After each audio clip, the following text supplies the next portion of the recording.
আসসালামু আলাইকুম। আবার একটি নতুন ভ্লগ নিয়ে চলে আসলাম আপনাদের মাঝে। তো বাসা থেকে কিছু জিনিস নিয়ে এসেছে যেগুলো আরকি আপনাদের সঙ্গে শেয়ার করছি। ১ম এ দেখাই। এটা ছিল কি? আসলে এটা কি জিনিস বলুন তো? মূলত এটার জন্যই বাসাতে যাওয়া। আর দেখুন আসার সময় এত গাদি জিনিস একবারে টেনে নিয়ে আসা। যেন বাসার লোকজন পারলে সবই তুলে দিবে বাসাতে এই বাসার জন্য। এই যে দেখছেন, মাশাআল্লাহ আখের গুড়। রমজান মাসে এটা অনেক বেশি প্রয়োজনীয়। আর আখের গুড়ের শরবত ছাড়া অন্য শরবত ওভাবে আমার ভালো লাগে না আর খেতেও পারি না। এবার কেন জানি ওভাবে শরবতও খেতে পারছি না। তো এই যে আখের গুড়, যেটা আগে বের করে দেখলাম ঘ্রাণ-টান ঠিক আছে। আর এই যে দেখছেন আম্মু বক্সের মধ্যে চাউল দিয়ে তার মধ্যে ডিম বসিয়ে দিয়েছে।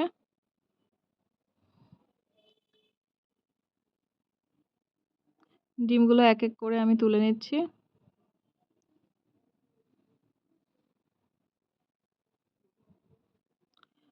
এত বুদ্ধি করে চাউলের মধ্যে দিছে যেন ডিমগুলো ভেঙে না যায়।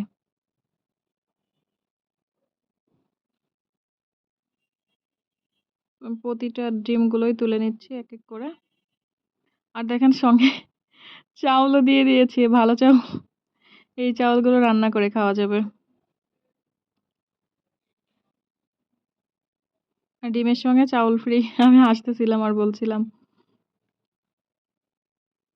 অনেকটা চাউল পাঠিয়েছে। এই যে এই ডিমগুলো দিয়ে পাঠাইছে। এর মধ্যে ১০ টা ডিম আম্মু পাঠিয়েছে, এর মধ্যে ২ টা। এছাড়া আরো ডিম আছে যেগুলো আমার মেজো যা পাঠিয়েছে। এই যে দেখছেন আরেকটা পলির মধ্যে। তো এখানেও দেখছি ডিম দিয়েছে। ওখানে আটে নাই তখন এই চাউলের মধ্যে দিয়ে দিয়েছে। এখানে ওই বক্সের চাউল ছিল প্লাস নিচে আরো কিছু চাউল আছে। দেখা যাক এগুলো কি।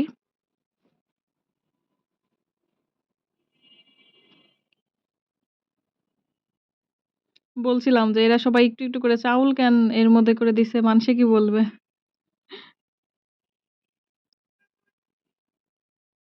মনে হচ্ছে পিকনিকে চাউল উঠানো হচ্ছে, ডিম উঠানো হচ্ছে জায়গায়, জায়গায়। যেহেতু আমি এক হাত দিয়ে ভিডিও করি, ক্যামেরাটা ধরে রাখি আর এক হাত দিয়ে কাজগুলো করি, এজন্য একটু এলোমেলো হয়। কিছু করার নাই। আর আমারটা আমারই করা লাগে, কেউ আমাকে হেল্প করার নেই।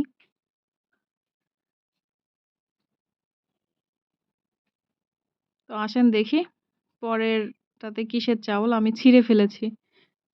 ছিঁড়ে আপনাদেরকে দেখাইলাম। এটা হলো পোলাওয়ের চাউল। আমার সেজো চা দিয়েছে। আর এই যে মোটের ওপর ডিমগুলি। আমি পোলাওর চাউলগুলাও ঢেলে নিয়েছি এই বক্সে। এবার আসেন বড় একটা জিনিস দেখাই। এই যে দেখছেন বড় একটা বস্তা। দেখি বক্সটার মধ্যে কি, কি আছে। ওমা! ফার্স্টে তো দেখছি অনেকগুলো বড়ই বের হয়ে আসছে।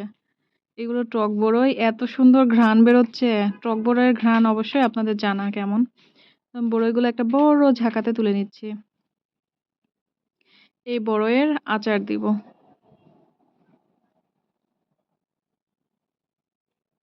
যে বড়ইগুলো ঢেলে নেওয়া হচ্ছে।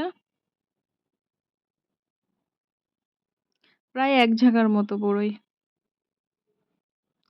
তারপর দেখেন একটা পেঁপে বের হয়ে আসলো। পেঁপেটা সাইডে রাখা হলো। এবার পুরো বস্তাটাই ঢেলে ফেলা হচ্ছে। কি, কি আছে দেখা যাক। ওমা! অনেকগুলো জিনিস দেখছি। বেগুন বের হয়ে আসলো, সাদা বেগুন।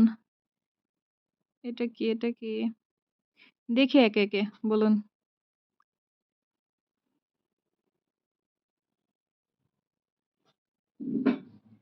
এক, এক করে আলাদা, আলাদা করে ফেলছি সবকিছু। ওপর থেকে এগুলো নামিয়ে ফেলছি। তা না হলে পাকা বড়ইগুলো চেটকে যাচ্ছে বা ঘ্যাঁতো, ঘ্যাঁতো হয়ে যাচ্ছে। আমি ঝাঁকা নিয়ে নিলাম।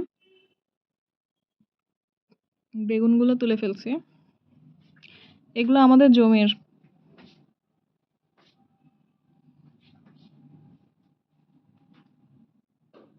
এই যে পেঁপে, আম্মুকে বলেছিলাম পেঁপে পাঠাইতে। কিছুই খেতে ভালো লাগছে না। মনে হচ্ছে যে একটু আনকমন কোনো কিছু বা জমির যেগুলো নিজেদের অর্গানিক সেগুলো খেতে বেশি ভালো লাগে। আর যেগুলো কিনে খাওয়া এগুলোর আসলে ওভাবে টেস্ট স্বাদ কোনোটাই থাকে না। আর আপনারা এখানে যা দেখছেন সবগুলোই জমির। একদম অর্গানিক। বড়ইগুলা, বড়ইগুলারও বাসার। আমি আপনাদেরকে দেখিয়ে দিচ্ছি বড়ইগুলা কি সাইজের। আর এই যে দেখছেন পুঁই মুচুরি বা পুঁই ফল বা পুঁইয়ের বিচি, এটা আলু দিয়ে ভাজা করে খেতে অনেক বেশি মজা লাগে। আর এই যে দেখছেন আলু, দেশি আলু, এটাও আমাদের জমিরই। এর মধ্যে ম্যাক্সিমাম কিছুই 2 ফ্যামিলিতে মিলে। আমাদের ফ্যামিলিরও কিছু আছে প্লাস আমার শ্বশুরবাড়িরও কিছু আছে। এই আলুগুলো আমার মেজো জায়ের জমির। মেজো জা দিয়েছে। পেঁয়াজগুলো সম্ভবত বড় জা দিয়েছে। আমি শিওর জানি না। আর এই যে দেখছেন হলুদ, হলুদের গুঁড়া এটা আমার শ্বশুরদের। সবাইকেই দিয়েছে, আমারটা আমাকে বুঝ করে দিয়ে দিয়েছে। আর এই যে সবগুলো ঢেলে রাখার পর আবার দেখিয়ে দিচ্ছি আপনাদের একটু করে। এরকম করতে করতে কাজগুলো শেষ করতে করতে ইফতারির সময় চলে এসেছে। তো সেজো যা আসলিহানের আম্মু বিরিয়ানি পাঠিয়েছে, ওগুলো গরম করেছি প্লাস একটা সালাদ করেছি টমেটোর। আর বাসাতে ইফতারি তৈরি করেছিলাম। এই হচ্ছে আজকের ব্লগ। ধন্যবাদ সবাইকে। ভালো লাগলে অবশ্যই সাবস্ক্রাইব করবেন।